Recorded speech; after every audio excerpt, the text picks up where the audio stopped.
there's always, we said, 3 to get involved in making a child. So the man has to do his thing, the woman has to do her thing, but there's a little bit more to it than just that, right? Sometimes couples will come to me and they'll be like, Father, pray for us to have a child. And I said, definitely, but you guys also have to do something. You got to work with me here, right? Just saying, because it's true.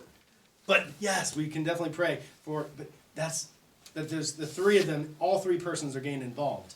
And since God is a Trinity, there's really like 5 persons getting involved. But it's easier just to think of 3. Right? So, where are we at? I don't know. I got distracted. I don't have good notes for this one. I'm just talking off the top of my head. So let's go back to, so let's talk about then number 2, that birth control contraception. So since we've seen that one of the purposes of marriage is the birth of children, God willing, we see that the natural reason why we have this marital act is for fertility. In the same reason that we have hunger, we have a desire for food because our body was naturally made to receive food in the mouth and to digest it and to disseminate that energy into the body. Now, along with the desire for food that nourishes us, the purpose of food is nourishment. Along with it, I think most of us, hopefully, have also experienced a great pleasure attached to eating food. I certainly have, as is quite obvious. As I was eating that donut this morning, it's like, this tastes good. I did not simply eat it for pleasure, for nourishment, though there's probably some nutritional value, right? And it has a little glucose, which the body needs some glucose to run. It has probably some element of nutrition other than that. I'm not really sure if that donut really had much value, but there was some nutritional value, but I also ate it because it's fun, right? It felt good. And so there's a pleasure aspect as well. And so too, in pretty much all the things that are good for us, there's an element of pleasure attached, right? We can think Peter, he likes to play soccer. It's not simply, well, he used to until he broke his leg.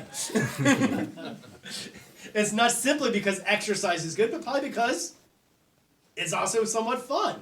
You enjoy it.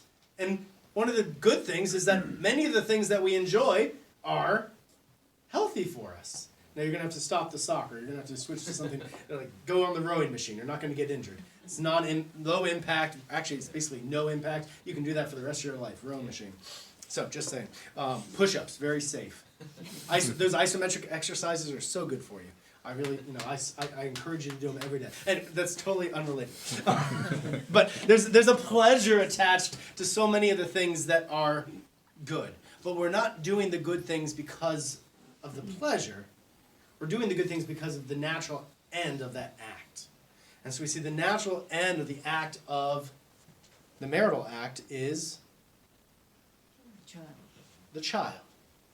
And so we want to think that always needs to be in our mind. And this is going to be why then that fornication is so wrong, because you're not trying to have a child if you're not married, because you shouldn't be, at least you shouldn't be trying to have a child if you're not married, because that's not the proper place for a child to come into existence, because the best thing for the child is that it has a mother and a father who are both going to love that child for the next 27 years until the child grows up and moves out of the house. It takes about that long, right? More or less. Yes, more or less.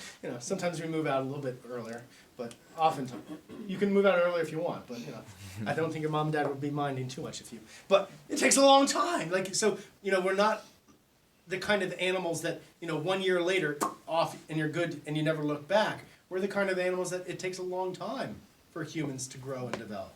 And so that's where the stability of marriage is so necessary for us, just on a very human level, on a very natural level. So going back now to the contraception, birth control. So if the marital act is meant by its very nature to be open to the transmission of human life such that natural procreation can take place, then it's seen that it would be a sin against nature to try to frustrate that natural act. Go ahead. Question. So my wife just gave birth to our second child, and during the time there's, and you're not supposed to do anything because it's unhealthy while the woman is healing and it's coming back in. So during that time, is it acceptable for birth control? Even going back to the earlier teaching we had, that we can use science Mm-hmm, in a good way. Does that work? So I'm going to say absolutely no. Okay. But let's kind of try to understand why, because there's good reasons for this.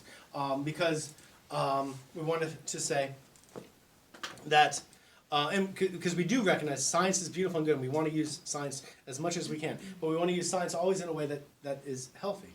And so we can say that things that science helps us to do that help our body to do what our body's meant to do are great. But we can think that, like, for example, the hormonal contraceptive pill is not helping the female body to do what the female body is meant to do.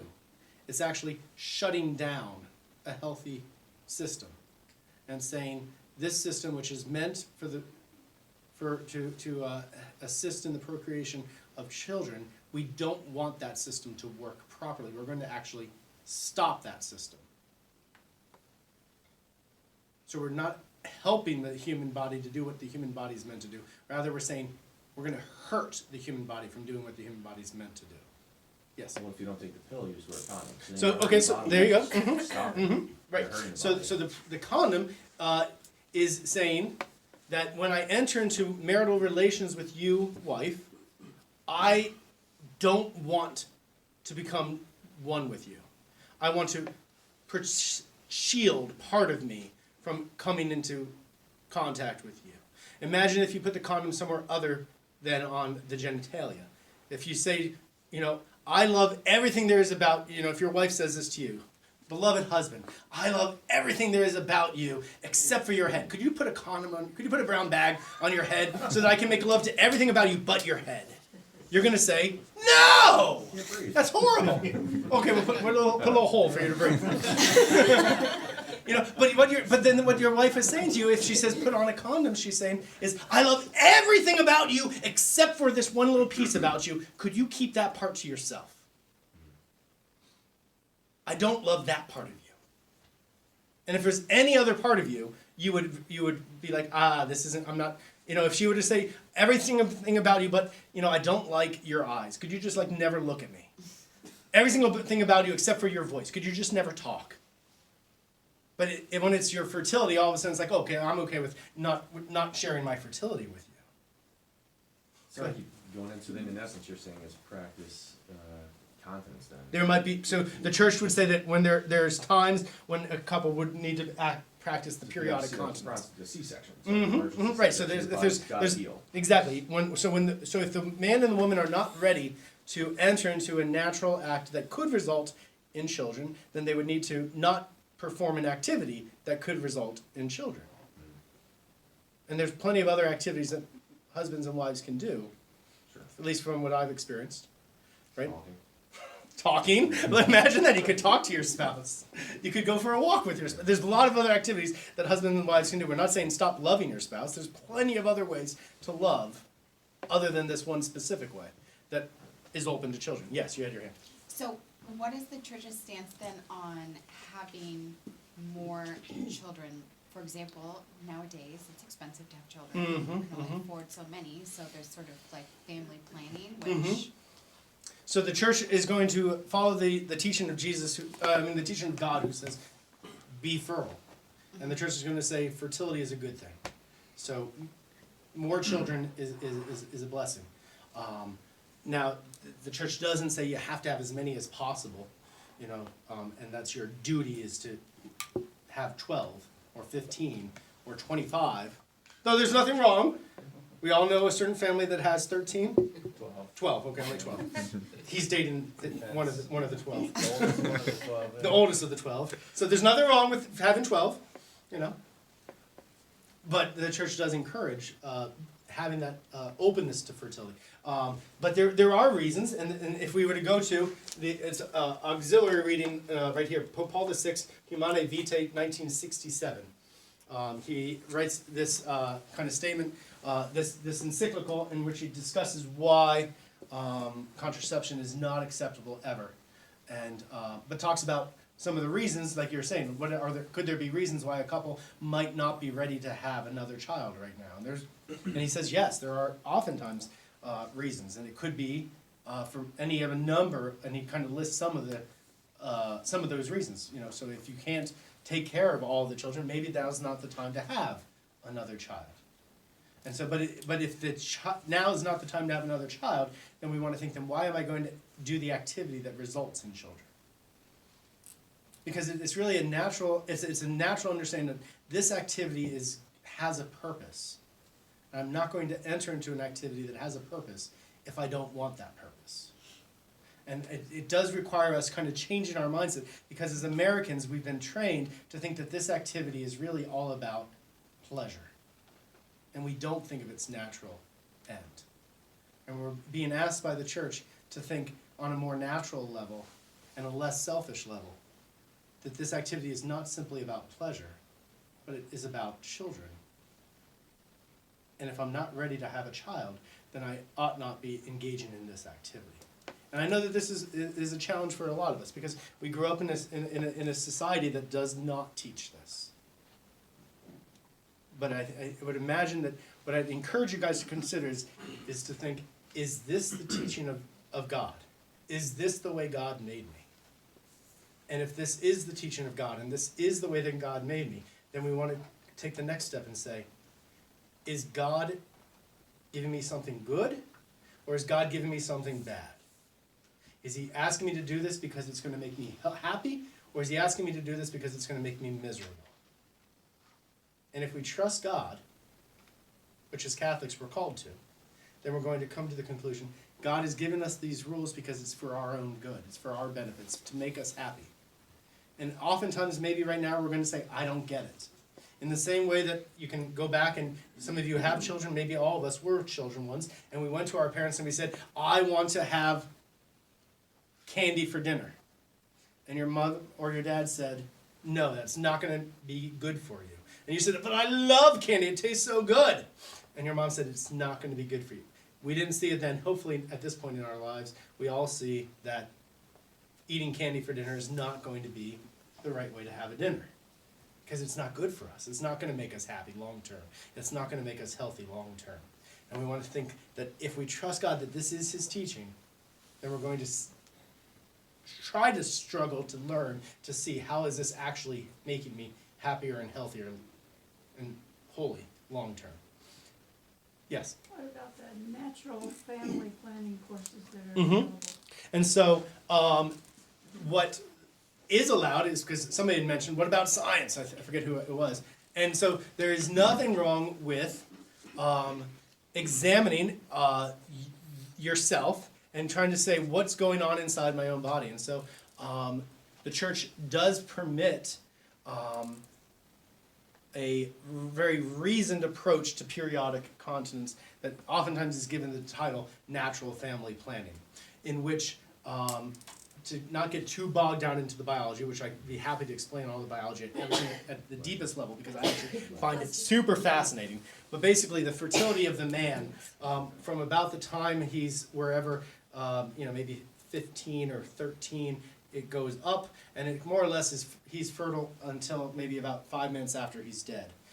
Sometimes it kind of goes down at the end, but oftentimes, there's nothing that stops a 90-year-old man if he is capable of fathering children in his later years. The fertility of the woman is completely different, and it's absolutely fascinating. So guys, if you don't know this, they're different than us. And the fertility of the woman is going up and down, up and down, up and down, up and down constantly in her life. And so monitoring that, understanding that, and coming to understand what's going on inside the body of the woman, there's nothing wrong with that. And there might be times that you could then take this information and say, what am I going to do with this information? I know some couples who say, we really, really want a baby. And if the woman monitors her own fertility in her natural cycle, she can say, we're more likely to be able to conceive tonight than we would next week. So let's engage in the marital act tonight, because we're trying to have a baby. And there might be other times where a family might say, we have 2 children under the age of 3. Maybe we're not ready to have a 3rd child under the age of 3. This isn't a great time for a pregnancy. Plus, my husband's in the military. He's about to be deployed for 6 months. I'm not ready to have a child right now. But this week, we're really probably not going to have a child. Just looking at my fertility, it's not going to happen this week. There wouldn't be anything wrong with using that information, saying, well, then, we can have a marital act tonight. Because we're not doing anything to stop the marital act from doing what the marital act does. The woman's body at that time is not open to fertility. And so that's totally different from putting on a condom or something, where I'm doing something to stop my wife's fertility, or stop my fertility. Rather, we're just saying that the woman's fertility is not constant, but it has this ebb and flow, up and down. And being aware of that and monitoring that and working with her body. There's nothing wrong with working with our bodies, right? We like to work with our bodies. If I have more energy in the morning, doing things in the morning, less energy, we work with our bodies hopefully all the time. And we're not only working against our bodies. We don't just do things because we want to. Oftentimes we do it because our body allows us or doesn't allow us. Does this make sense? Is that decent enough explanation to you or no? I mean, I don't know. you asked the question, I wanted to make sure that... So, I don't expect that all of your questions on contraception would have been answered by now, which is why I do recommend you read these two documents if you'd like. They're not super long. Humanae Vitae, 1967, by Pope Paul VI. There's another one, Casti Connubii, that's two I's at the end. Pope Pius XI, 1930. Just FYI, this is a great time to when the popes write documents. They usually don't necessarily give them titles, but it's awkward to not have a title. So it's just become our tradition is we take as a title what's called the incipit, which is simply the first word, 2 words, 3 words, the beginning of the document. So the very first words of Pope Paul VI's document here is called of the generation of human life. And so we see of human life, Humanae Vitae, of human life. So we just call the whole document Humanae Vitae, even though it's not actually its title. It's the same kind of way that we named the book of Genesis. The very first word of the book of Genesis is in the beginning. And so what do we call the book of Genesis? The beginning. But we use the fancy word Genesis. But the book of Exodus is a little bit different, but the book of several of the books we just name them based off of what's the first couple words or the first word of that book. So that's how church documents are typically named, is just by whatever the first word, 2 words, 3 words are. So, and I'm happy to have private conversations offline on contraception as well, because I know it is a hot button topic. I know it is a call to radical change if you've not been living in this way. And I also know that it's one that the teaching of the church is completely at odds with the teaching of society, and so many people say, I'd rather go with society than go with God. And obviously I don't want you to make that decision. I want you to go with God. And so if you need some more information, more conversations, I'm happy to have that with you. Obviously, because of the nature of the topic, oftentimes it is more personal than in front of everybody. So I totally respect that. So, but let's move on to some of the other topics that we have here.